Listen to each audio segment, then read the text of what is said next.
I realized human beings need to be needed far more than they need to be loved.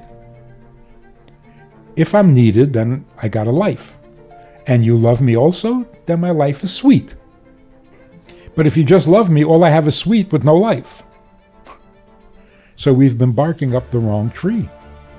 Pushing love, love, love, love your children, love them more, love them a lot. Love. And in the meantime, they don't feel necessary at all, and it's lopsided. Welcome back, everyone, to another episode of Inspiration for the Nation. And we are so excited to have YouTube's most popular rabbi, Rabbi Manis Friedman. Rabbi Manis Friedman, I'm never sure how to actually pronounce his first name. But we didn't want to just have him on. You may have seen his lectures, his speeches, his videos. And if you haven't, go ahead. We'll have a link in the show notes. Check him out. He is fascinating, incredible, and so authentic. But there's these two people in this episode as well who are on a journey themselves, and they're slowly becoming more and more observant, more and more tapped into their purpose. And they grew up secular, and they stumbled across Rabbi Friedman's videos on YouTube and were so enthralled by what is going on, and they're like, whoa, this is something happening. And one's a professor, one's a filmmaker, and they changed their lives around. And I thought it would be so interesting to have a conversation with Rabbi Friedman about what did he say that made them go, hey, there's something about our lives that we should shift. And what did they feel from those videos that they're like, hey, this is something we've been missing. Maybe we weren't even looking for it, but it was something we're missing. So it's definitely a different kind of episode. In this episode, we talk about extremely big ideas, why we exist, what's more important than love, does God need you or do you need God, and incredible stories in there. And it's a little different than usual, so stick with us. This episode is in memory of Shimon David ben Yaakov Shleima, as well as Miriam Sarah Bas Yaakov Moshe. And also in this episode, you will hear your ticket to get a free apartment in Israel. It's called the Dream Raffle, and I am so excited to tell you more about it. Here is our awesome conversation. I'm Yaakov Langer, and you're listening to Inspiration for the Nation. The moment in time where this YouTube video pops is when I'm in a junction and a bit of an inner conflict, because there's a part of me that wants to follow Judaism and connect to it more, but there's another part of me that feels like I'm entering into something that completely cancels and suppresses everything I am and or accomplished or you're saying built. Judaism feels at that point felt limiting to you, like you're not going to be your true dangerously self. Limiting. Wow. And it's like God gave me a life. Well, should I expect to just throw them away? It's not. But that life is in a way incompatible. So my idea was to start with small things, but because I'm a very idealistic person, so some people manage to sort this out this way. So you'll do some Shabbos, you'll do some tefillin, you'll do some things, but I'm a person who likes to go all the way, but it was impossible at this point. So the lecture was why religion is bad for your health. Okay, so don't be religious, be intelligent. So I said I can relate to this already, because there's something bad happening. And now I know why you have so many subscribers. It's great clickbait. Like I want to click on that and watch that. You should. It could be I did. I watched a lot. Okay, so then you say, okay, if I saw someone atheist saying this, I wouldn't click on it because it's obvious where it's going. It's not interesting. But if you see a rabbi saying this, you say, okay, I have something different here. So then I clicked, and it was basically the rabbi was telling a story. I will never tell it as nice. Rabbi, do you want to say the story? I don't know. He doesn't know which one. The story about a kid who tried to kill himself, and they invited the rabbi to talk to the kid. So he tried to commit suicide. It was 14-year-old a young kid. boy, and the rabbi came into the psychiatric institute to visit him, and they had a conversation. And this conversation ended up being the opening, the introduction to the book. And people, as we speak, are reading this in rabbis. People are reading this in seminars, in Torah classes, reading this to their kids. It became now a classic story. In Israel. Could you reference what happened in that story? To make the story short, the kid was very non-communicative. He didn't want to talk to me. He wouldn't even look up from the thing he was reading. And I said, your mother asked me to come see you because it's a restricted, he's there for observation. Mm-hmm. So the mother can't visit, so asked me to visit. Not interested. So your mother is worried. What should I tell her? Nothing. So after 10 minutes, he says, why don't you go home? The chaplain has already been here. I said, what did the chaplain say? He says, something stupid. I said, oh, now I'm curious. What did the chaplain say that was stupid? The chaplain said I shouldn't kill myself because God loves me. I said, that's stupid? He says, yeah. I said, I agree. I can't imagine God loves you. You're obnoxious. So he looks up. He says, huh? I said, look, God created you. Obviously, there's a purpose that he needs you for that only you can do because God doesn't create useless. So he's stuck with you. I don't think he likes you. There's nothing to like. He says, well, what if I don't want to do what he created me for? I said, that's taking a position. That's freedom of choice. Do or don't do. But take a position. Say, yes, I want, I don't want. Say something. Anyway, when I came home, I realized that I had learned something very, very significant. What the chaplain said really was stupid.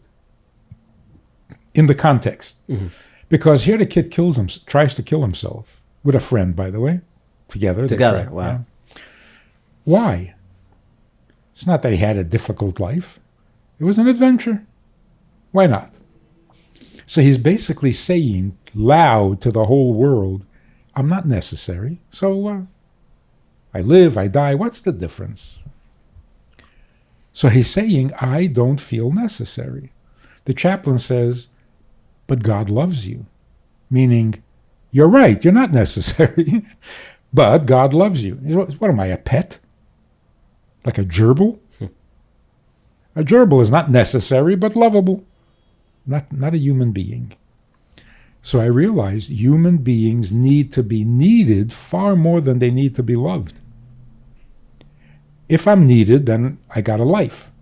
And you love me also, then my life is sweet. But if you just love me, all I have is sweet with no life.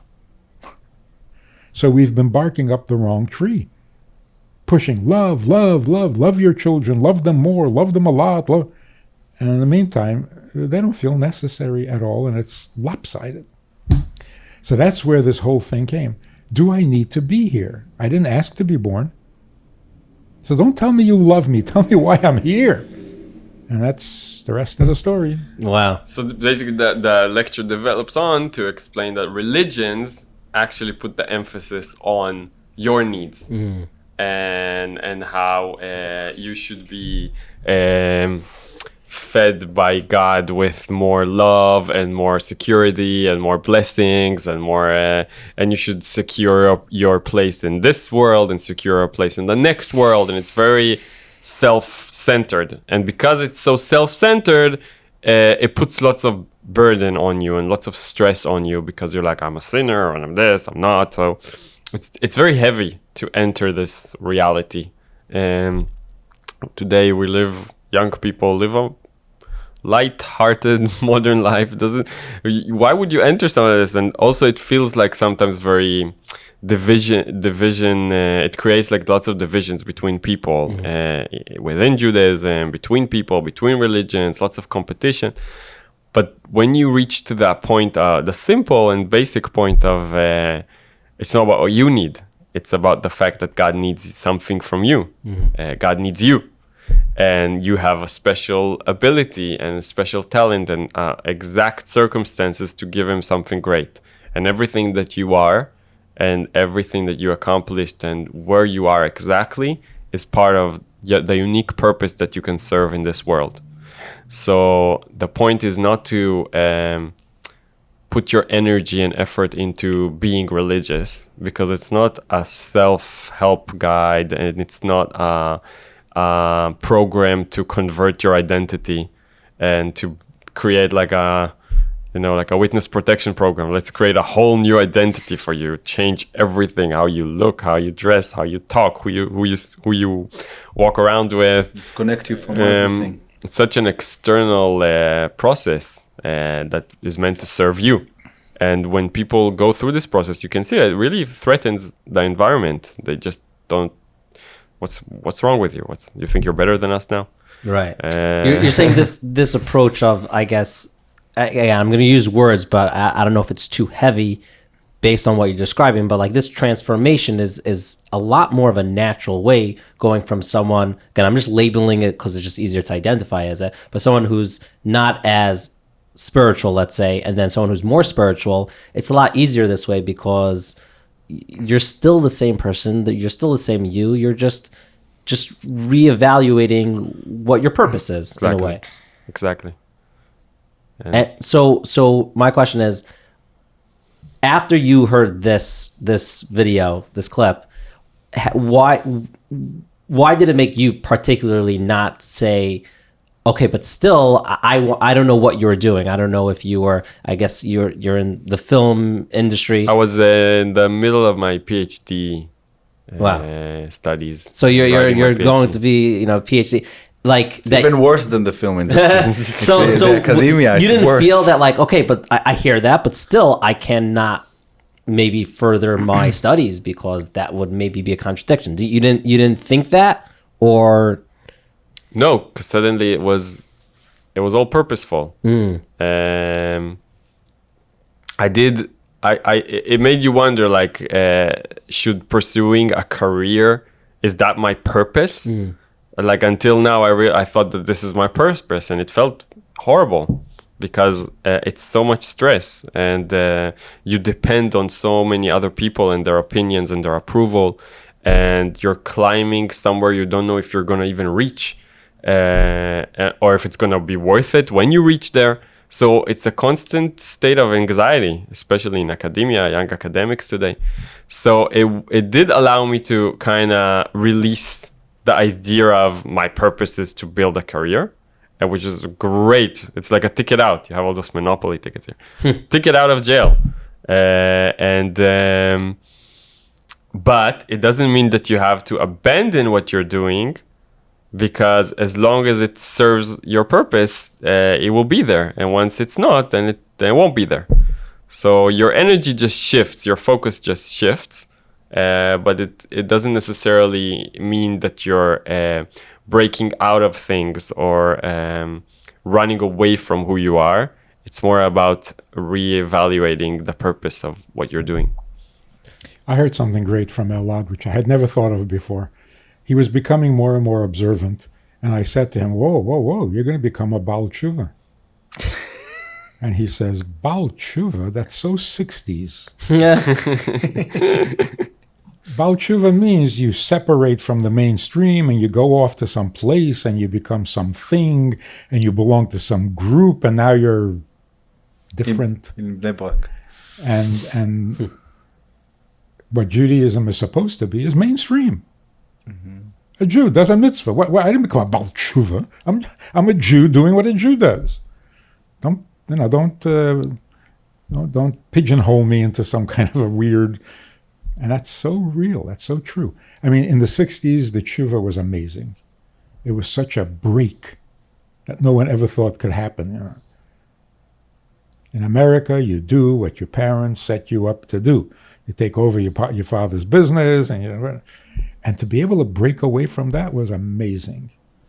But it was isolation. You became different, and the family couldn't accept you anymore, and they couldn't tolerate you, and you looked down at them because they weren't religious enough. It wasn't all perfect, but mainstream, what could be wrong with that? Well, why do you think today, in particular, less people are driven to find purpose in their life? Is that true?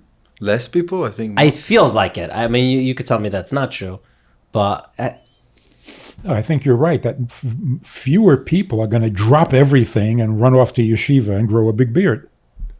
Mm-hmm. But even in let's say, America or Israel, just people are, I think, more likely just zombieing through life than maybe they would have been 50, 100 years ago and more. And that hasn't changed much. The silent majority is still silent. Mm-hmm. The question is what's happening in the vocal community. So in the 60s, the vocal community was rebelling and rejecting and separating. But today's voice is people who are saying, our lifestyle is not working, so we need a new lifestyle, not to go off and become something else, not to isolate yourself into a... So now people are saying values, purpose, thinking about others, serving others. That's starting to make more sense than just running after my own success and, the pop psychology, validate myself, love myself, and myself. That's just sickening. Too much. Too much me. Too much me. It's a burden. Leave me alone. Enough. Also, I think everything that we choose in life is based on the cards that life gave us in terms of the knowledge that we have. It's what maps out our options, our choice. So given, I think what our generation, what you're describing is that we're looking at the options of and we see that there is no purpose to life that is worth really pursuing. There's nothing that really matters. Or that is achievable. So why not just focus on making our existence as comfortable and as secure and as pleasurable as possible? Just don't interrupt me.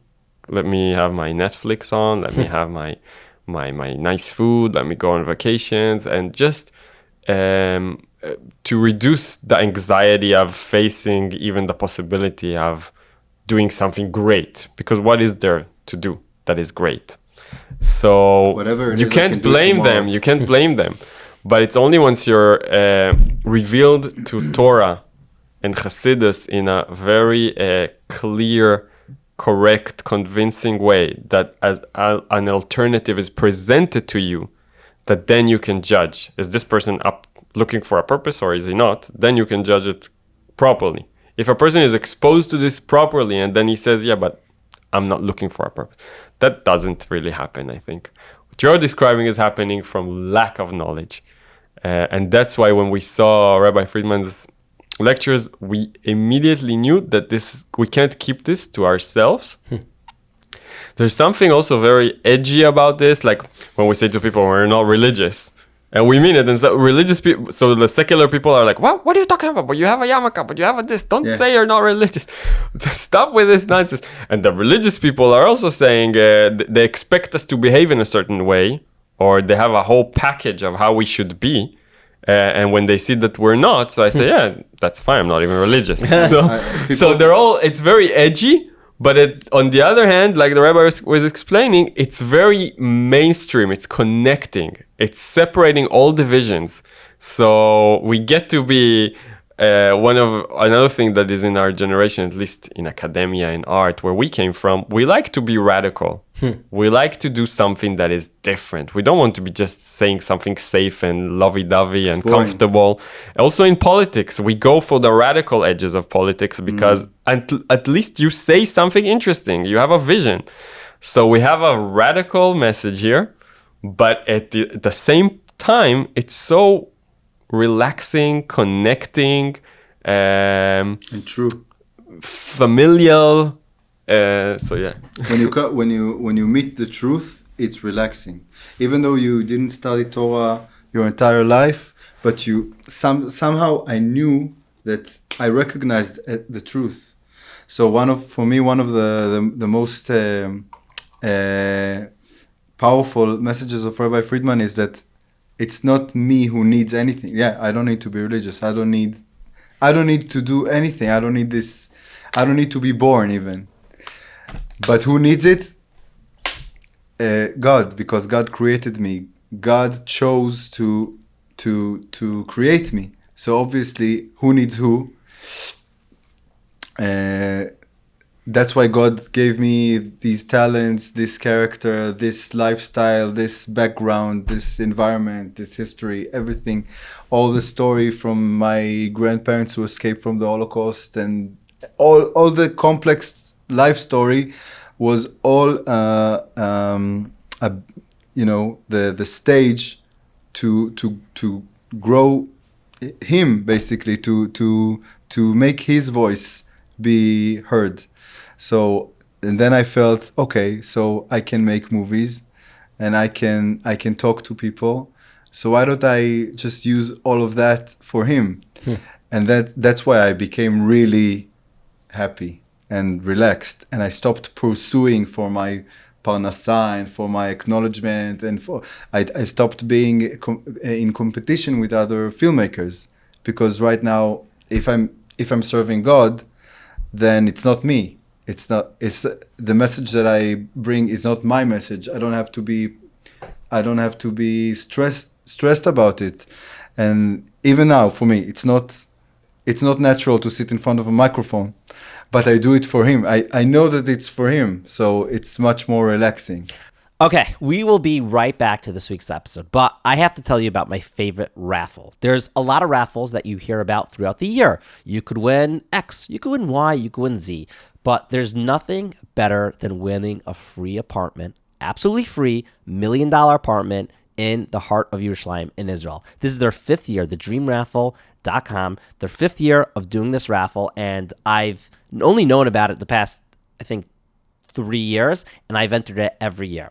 First off, straight off the bat, not expensive to buy tickets, and if you think about it, for spending a little money to go towards an organization to potentially win $1 million apartment in one of maybe the best city in the world, it's a gorgeous apartment.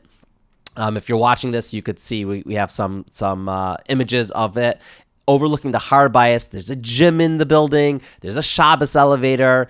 It's beautiful. It's gorgeous.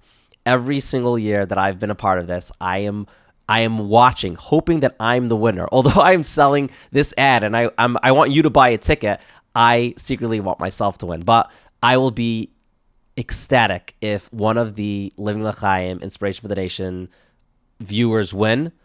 First of all, I think the Dream Raffle would forever always do ads on this podcast, but it would be so cool. I mean, if I could be a part of you winning this apartment for free in Israel, it's amazing. So the dreamraffle.com is where you could go. You could buy tickets, and there's 2 bonuses. First off, anything you buy is basically double. So if you buy 1 ticket, you're going to get 2 tickets. You buy 5 tickets, you're going to get 10 tickets. So that's already, boom. That's doubling your chances. Plus, you're going to get $10 off if you use the code LL. That's the letters LL.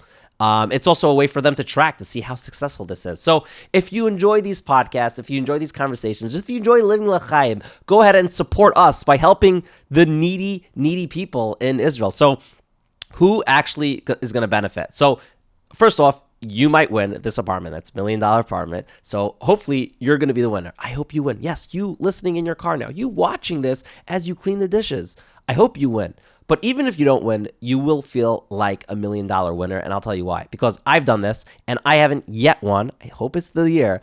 I haven't won, but I always feel so good about where my money goes. It's going towards the IDF to get Sefer Torahs. It's going towards Israel's first search and rescue site ever. They don't have that. I mean, I live in America. We're blessed to, that concept is Of course we have that. Israel doesn't have that yet. So if someone goes missing, it is very scary. It is very dangerous. And like statistically, if someone's missing after the first 24 hours, the chances of finding them drastically goes down. After 48 hours, it goes down. So they are building a team to help find people that go missing, and it happens all the time. There's unfortunately been some rise in things happening, people going missing. So it's very important. It was always needed, and it's more needed than ever. So your money is going literally towards saving lives. What else? Also for farmers in Shemitah, they weren't working the land. They go ahead, the Dream Raffle, they go ahead, and this is who gets the money. So you will feel like a winner even if you don't win the apartment.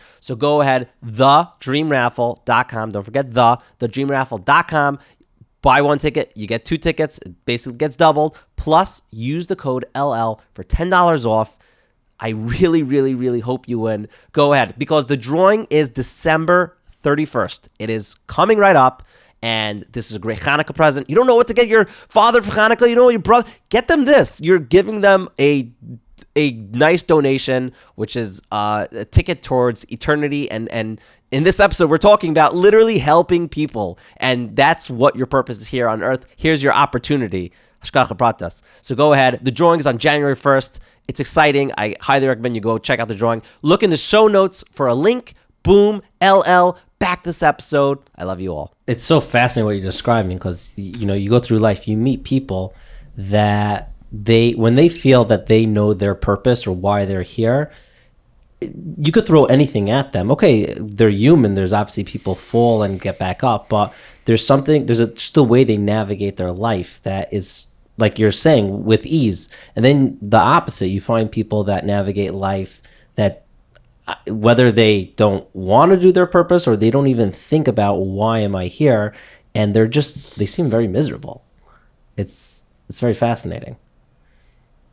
It's a compliment to the human condition.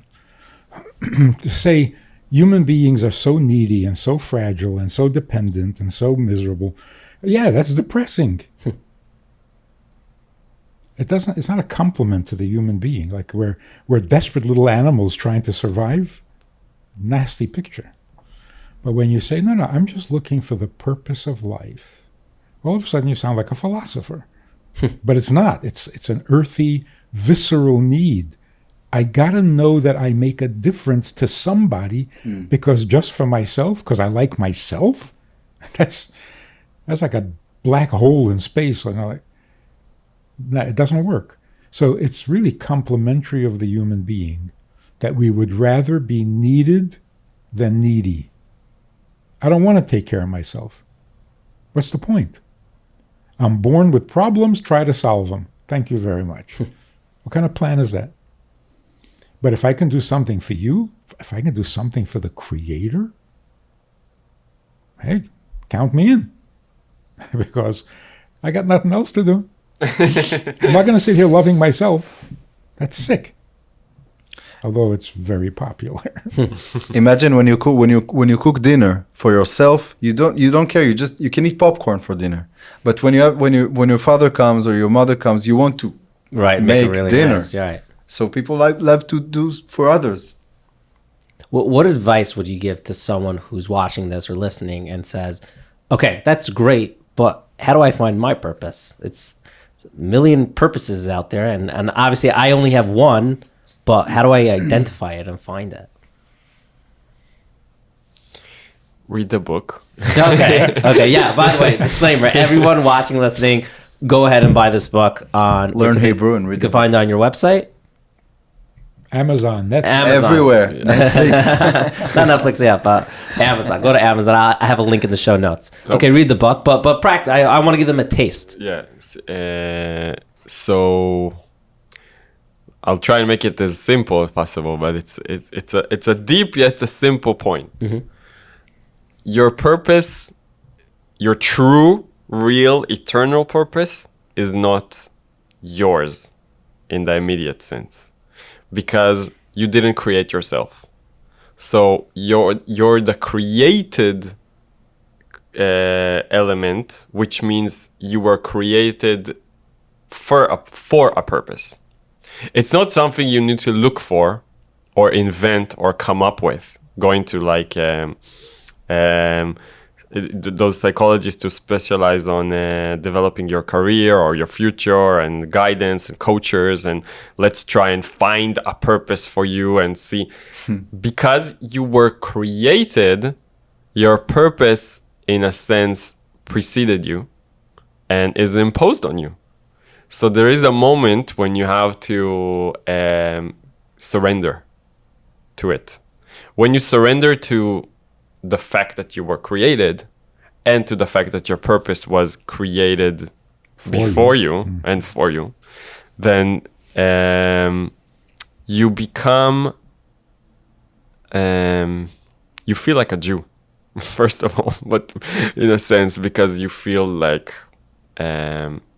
you're here to serve. And you have, and you connect with God on another level, as a created being, because we don't really experience ourselves as a created being. We're like a fact already. Right. We're a fact. Like I exist, so and I'm the world. Yeah, so that's the starting point. like there's something before me that had a plan for me. Like exactly, it's a weird feeling a little, and but then it makes total sense. When you realize that, the next stage is to ask, what was his purpose? So then I'm the result of his purpose, and finding out his purpose that's revealed in the Torah, that's revealed in the Midrashim, that's revealed in Chassidus, and his purpose is a world that is godly, a world that doesn't hide him but actually reveals him in his most truest form, and his most in the most intimate and authentic way that godliness can ever be expressed, more than it can be expressed up above in heaven. Because the purpose is to do with here, then the way he can be revealed here is more him than how he's revealed when he's alone before the 7th day of creation, or when he's only with angels and in heaven. So my purpose is to be a vehicle for the revelation of God in this low, disturbed, confusing, evil at times, dark world. So bringing God down to earth is the purpose. Yes. But how does each individual... So we all have to do mitzvot, and we all have to... But why me? Like, what am I adding to the puzzle? Which piece of the puzzle is mine? So for that, you have to look at where you find yourself, where God put you. So you're an anthropologist. What do you do with that? You don't abandon it and go off looking for a purpose. That must be the vehicle for you. So as an anthropologist, how do you bring God down to earth? As a filmmaker, how do you bring God down to earth? As a schlemazel and a loser, how do you bring God down to earth? Whatever you are, that's where he needs you to be, and that's where he needs you to do the mitzvah. Like, for example, a guy becomes observant, he's inspired, he becomes observant after he's married for 10 years and has 6 children. And the rest of the family doesn't want to be observant. So he said, I'm in the wrong place, I want to serve my purpose, I'm going to get divorced. No. That happens so much. You discovered your purpose after you were married. Take a hint. God needs you to serve him with the same mitzvahs that everybody else does, but in your predicament. So no, you don't divorce your wife. You work with her, you work with your children, and that is your purpose.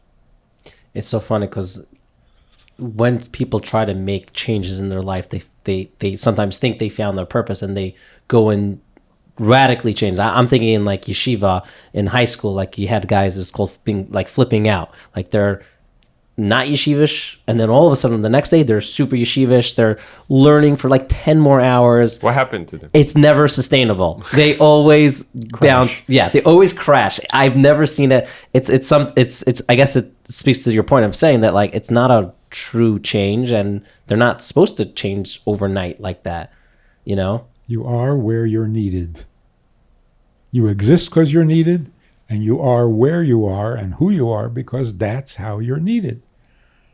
So don't go looking for a personality transplant. If someone watching who wants to bring God down, more on a macro level, would you say, you know, and everyone take this with a grain of salt, to try to mimic God as much as possible? Is that the goal? Because from what we understand, he's perfect in every way. So if we try to be like him, or again, I'm saying this like, don't go ahead and like, if God, you know, he kills people, don't go killing people. Like, that's why I'm saying, like, disclaimer. But ultimately, like, God created the world. So if you could create something to help the world, then go and do that, you know? Absolutely. That's one of the forms that serving God takes. One is obedience. He told you to keep kosher, keep kosher. Don't argue with him. That's a simple, fundamental. The other thing is mimic him. Be like him. Follow. God keeps Shabbos. Well, keep it with him. Don't leave him sitting by the Shabbos table by himself. Right. So this is such a universal concept, and it is so unifying. No matter who I speak to, no matter who reads the book, it's the same message to every human being. You're not Jewish? Don't convert. Be what God needs you to be where he put you. So we're like all in the same ship, even though one of us is the captain and one of us is the navigator and the other one is, but it's the same thing. We're all doing the same thing, trying to get God down to earth. And interestingly, without changing the subject too much, the non-Jewish world is even more crucial. I mean, if you want to come down to earth, coming to Yerushalayim is not exactly down to earth. It's the holiest place in the world, you know. That's not the earth. The earth is the deserts and the jungles and the... Bring God there. Oh, now you're talking. And that's part of our responsibility. We receive the Torah, but we're not supposed to keep it to ourselves. So a message that you can inspire a guy in Mea She'arim who never thought that he's serving God. He thought he was getting God's protection for his well-being and for his own survival and for his heaven. And all of a sudden he's really inspired, like, no, I'm here to serve. And then on the other hand, I'm talking to a minister, a pastor, I don't know what, and he says, have you accepted the Savior? I said, actually, I'm not looking for God to save me. I'm looking to serve God. And he started to cry. He said, I never even thought of that. Oh. Yeah, does God exist to serve me? Save me, protect me, bless me, take me, keep me. Enough already. What are you doing for him? So, lahavdol, guy in Mea She'arim, and a minister, and then people in the jungles in New Guinea, same message, same inspiration. This is not divisive. Mm-hmm. Everyone has a purpose. You know, when people hold the book, then if they come from the religious side, they see it's a book about Judaism and Hasidus, but it's a completely mainstream publication. Mm-hmm. Usually, like, it's not a publication that the religious stores would even keep. But I see a rabbi, I see it's sourced, it's about Judaism. Okay, so it's interesting. But then a person that comes from the other side, he said, I wouldn't want to touch a religious book, but I see like a academic, a young doctor is here as well, and it's a mainstream publication, so it must be something else. So you see, even in the book, when people see the writers, and generally this cooperation on levels that are beyond the scope of this podcast, but connect worlds. The worlds of American Judaism and Israeli Judaism, the world of generational, so many worlds, the secular and the religious, and when you see this in this cooperation, and people are very inspired by this. It's actually, you're here in a moment where we meet after a few years of cooperating, we meet physically for the first time. When we posted our pictures, people were like, finally those three are seeing each other. United. Because we did a lot through this unique, it breaks your pattern. It breaks the boxes. And what Rabbi was saying about non-Jews, for example, I had, by the time I discovered the Torah and more, I had friends that were Muslim and Christian and black and white and living in Europe and Dubai and Africa. And the religious people were saying, you're still friends with them? What, you're going to sit and talk to them? You're going to sit and drink with them? You can't. They're not Jews. For me, it was so simple. Everything was much more relaxed, much more simple, much more wholesome. Now you have an even better subject to talk to them about. Right. Yeah, now there's a purpose to our friendship, all the more. Now our friendship is even purposeful. So all being all a goyim, Rabbi Friedman once said, all a goyim means that the goyim are the purpose. You're the all, and they are you're supposed to connect them to God. So they are the purpose. So that's even more inspiring. So don't stop your connection with the world. Now you have that is why God said to Abraham, even before everything, all the bad things happened, before we betrayed God, God said, you are going to spread around the world. So that was his plan even before Egel Hazahav and everything. So that was the purpose of the Jewish people. That's what Joseph wanted to do. Why do you think that? So like it kind of, if you think about it, it's pretty simple. Like there should be unity. Everyone should be very different and do what they're supposed to be doing. And that's great because then we could all work together. Like you're saying, there's different positions on the ship.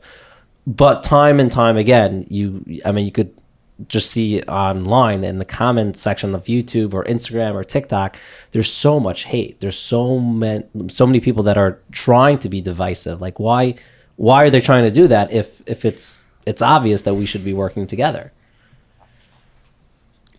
I think it's pretty clear. It's like it screams from the page.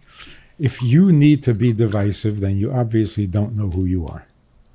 You're trying to establish a relationship, but you can't say anything positive or definite about yourself. So you say, oh, I'm not you. I'm better than you. Better at what? I don't know. But you're wrong for sure. So that's desperate. It really is. The hatred of today is not ideological. It's desperate. Not as dangerous. So we can relax a little bit. Even the anti-Semitism of today, it comes from being desperate, from being empty-headed, from having no place to go and nothing to do. And it's not like the determined, like the Inquisition. Right. They hate the ideas that we have. It's more of like, oh, there's a Hasidic man walking down the road. Let me hit off a shtreimel because I could and I'm there. They don't fight back. Right. Safe. Right. Or a teenager painting a swastika on it. He doesn't even know what a swastika is. Right. You ask him who was Hitler, he has no idea. Right. Actually, they did that. They stopped people, college students, and they asked them who was the worst of all the 5 pictures that they showed him. Mm-hmm. He said Trump. Oh, gosh. He said, worse than Hitler? Yeah. He said, even though Hitler killed 6 million Jews? He did? They don't even know who that is. Oh, gosh. The ignorance is just... next level. Wow. So what kind of anti-Semitism is it? It's desperation. Because they were given nothing to believe in, nothing to look forward to. So you vent your frustrations. Not that justifies it, but it's a different enemy. We're not dealing with the same enemy. People are saying, oh, we're going back to the 30s. No. We don't have people with such firm convictions. Which ultimately is better for us, but there's a certain sadness that the world isn't as taking life as seriously as they used to. Mm-hmm. They're not as dangerous, but they're more pathetic. They're not as evil, but they're much more confused. confusion. That's the plague of today. Is ultimately this, I guess, challenge for the world, would you say this is better overall? Not just for the Jewish people, just for the world at large? It is better because it forces people to think. Nobody likes being confused. People like to be an anti-Semite. Right. That can be fun. Or anti-whatever. Right. You know, you put on a costume and you go marching and you feel like you're important. But feeling confused and directionless, that's painful. So that's why if you offer people a little sense of purpose, it's irresistible. Well, this is a question that, like, I was actually talking to someone, and I think I wasn't going to ask it, but it's just coming up now. What would you say to the people that it's becoming very popular to like watch crazy cults and documentaries about cults, and I've been hearing it more lately that people are like, "Oh, Judaism's a cult," and what would you say to that? It could be. Oh, you're saying it's possible. You can make a cult out of anything. You're saying it's possible to turn Judaism into a cult. Yeah, you can treat Or it into a religion. same thing. Is it? Pretty much. If it's not the ultimate purpose for which we exist, then it's a game. Mm-hmm. Play it well, play it better, play it different. It's not. So when you start the Torah, right? In the beginning, God created heaven and earth. That's all you need to know. You didn't create it. It's not about you. Figure out what God created the world for, and you're home free. Otherwise, you're wasting your time. Really, that first verse, that's it. That's all you need. One pasuk, and you got it, if you're paying attention. But most people say, in the beginning, God created heaven and earth. How did he do that? What is your business how he did it? Ask yourself why he did it. That's useful information. And nobody wants to ask that question. Like you're saying, in the scientific world, the why is never there. It's always coded over like how, and I get it, and I understand the curiosity, but like the why is the most important, and people are like, that doesn't make a difference. It's not our business. Yeah, they're afraid of it. Afraid of it. And that's why we're depleted. We're out of gas. Human gas. We have no motivation. We have no direction. I think everybody wants to be devoted. Remember Bob Dylan's song, "Everybody's got to serve somebody"? Mm-hmm. You got to be going somewhere. Where are you going? Well, I'm trying to stay alive. Not good enough. I heard a line that beautifully matches what you're saying, but I don't remember the line. But something about like there's a major difference between surviving and living. It's in the book. This is in the book? Whole chapter. First one. The first chapter. Okay, I got to read the book. Also, the maybe some people here, they only have a basic Hebrew, some of the listeners. So the one thing that was really important for us in the book is to preserve Rabbi Friedman's very simple, straightforward, communicative language. Mm-hmm. So, and lots of humor.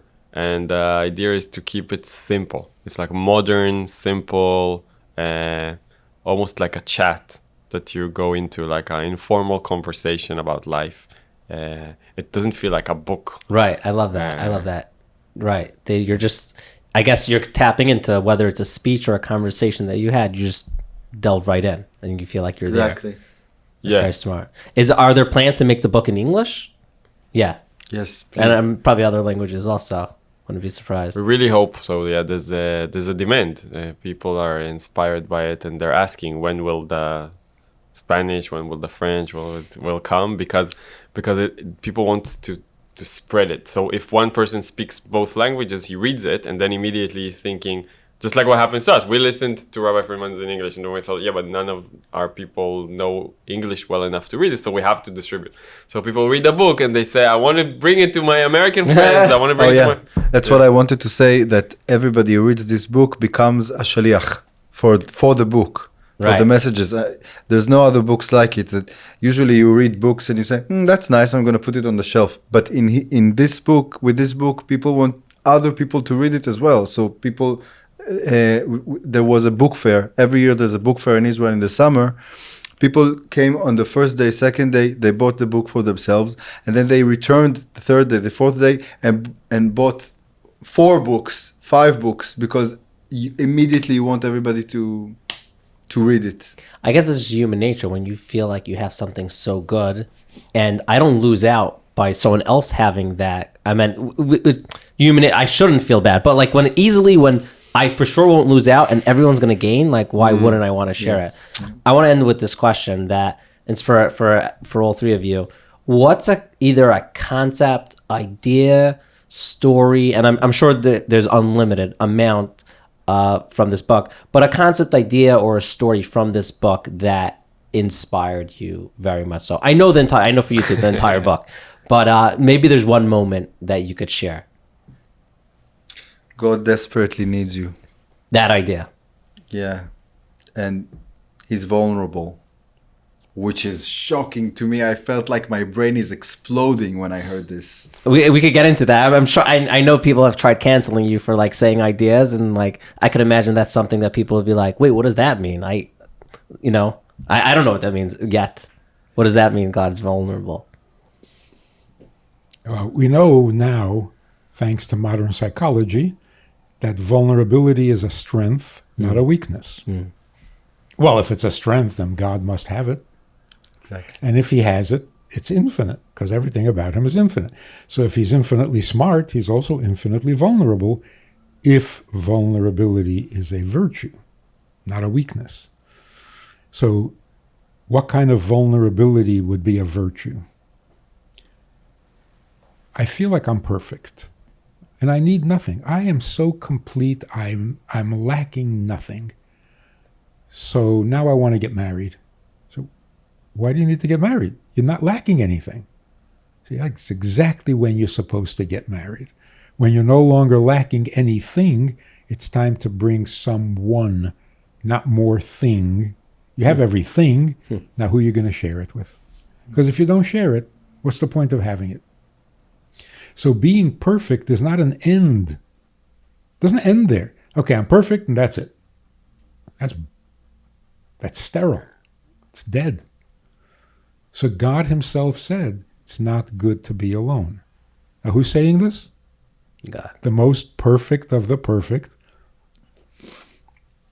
If that's not vulnerable, I don't know what. I'm not enough for myself, but with you, it's great. Okay, that's vulnerable, and there's no weakness there.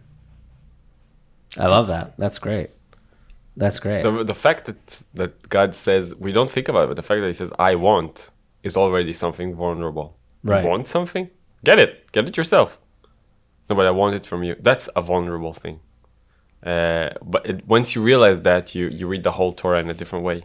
You read the Haftarot on Shabbos on a different way, the Nevi'im, the Chassidus. It's all over everything. the Torah. It becomes so much more personal and so much Romantic. more Go ahead, say it. romantic. So romantic. You know, some of those words when they were written in the book, so we gave the drafts to, let's say, rabbis, so they're saying, something is wrong here. You can't publish this. This is completely. And so they thought it was me. They said, or the editor said, I think he mistranslated some of the things. So they turned to Rabbi Friedman. They turned to his management, to ask, are you sure you trust this guy? Because from what we read here, he's writing things that cannot be written. And I had to insist on those words, because those words stick with people. And now that the book was out, suddenly it was a fact. So everyone that was waiting for it and were starved, emotionally and spiritually starved, and suddenly they get this. So if you mention another inspiring idea that I actually closed the book with is based on a lecture that was also very powerful to me, which is that secular Jews have nothing to apologize for.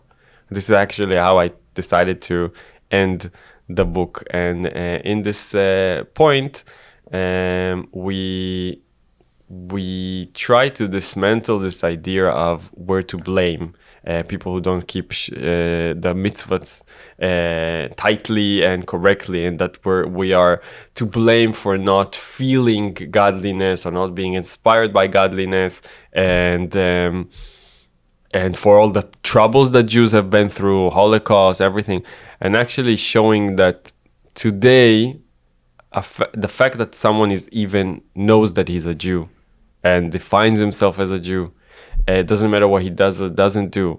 After so many years of exile and detachment and pain and trauma, if you say that God is angry at you or that he's gonna condemn you, you're creating a God that is cruel, and this is Chilul Hashem. So we have nothing to apologize for, because we didn't choose this history and the way things evolved, and it just shows the fact that we are still insisting on this connection, on this identity, shows how powerful it is. Wow, that's really beautiful. And Rabbi, what about you? If there's a story, idea, or concept, I know a lot of it stems from you, so it might be a weird question. Well, since it's before Rosh Hashanah, people traditionally, it's not as widespread as it used to be, but still, traditionally Rosh Hashanah was a day of terror. We're going to be judged. We're going to suffer if you don't get your act together and apologize to everybody in town to make sure that nobody's angry at you, and especially God. If you don't cry your heart out, if you don't beg for mercy, you're going to suffer. That's got to stop. It's so inappropriate. It's so out of touch with reality. We have very good lives. Very good lives. Sure, we can make better use of it with our wealth and our affluence and our safety and our comfort. And we're not living in a shtetl, in a ghetto, in a cellar. We're not pursued by the Inquisition. Shouldn't our feelings or our prayers be a little different? No, the same as your great-grandfather? Oh, please, oh, please. Come on. You've got everything you need. Change your tone a little here. Even with Yom Kippur. Everybody say, oh, Yom Kippur, day of judgment, you're going to get punished. You know I'm going to get punished, then there's no judgment. Might as well just hang me now, like a lynch mob. Judgment means everything will be taken into account. Like Elad said, 2,000 years of exile is all part of the deal, you know. You're blaming me? It's been 2,000 years. So if there is really going to be a judgment, we'll probably come out deserving reward. Why do you assume, what is this negativity like? This guilt complex. Oh yeah, we're going to suffer. Why? Why? Because you're not a tzaddik? It's been a long time since we had a majority of tzaddikim in the world. I don't know if we ever had it. But I think that even Yom Kippur should be a day of joy. Because if God judges us, we're in good shape. When we judge ourselves, terrible. We are the worst judges. But if you know God is judging you, you can relax. Enjoy Yontif. Nipelana biyad Hashem. Right, not even into my own hands.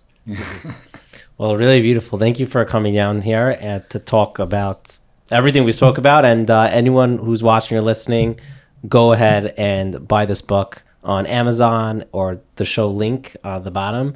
Thank you very much. Thank you so much. Thank you so much. I need to have Rabbi Manis back. And to be honest, I called him up and I said, I want to have you on my program. He's like, you need to meet these two people. There's a lot more to their story, and we're not ready yet to talk about all of it, because I think they're still going through their journey. And who knows if there will be a day, but I spoke to them after for like an hour incredibly fascinating. But I think it's so important to have on this show. We always have people that I'm like, okay, this person is an inspiration for the nation because they did X. And I think it's so important for in our lives, whether you're observant, you're not observant, we always go through this question of like, what am I doing here? Why? Maybe it doesn't always happen like you're in the shower and you're thinking about it. Actually, it usually happens in the shower. But it's so important to have conversations with people. And that is an inspiration for the nation. When you're really working on yourself, you don't have to be the person who already succeeded and you got there and you have a massive following and you're making this biggest impact in the world. Just you figuring out what you're doing here, what your purpose is. That's how you can be an inspiration for the nation. Go ahead and please go to thedreamraffle.com to buy a ticket. I love you all. Lchaim. Living Lchaim.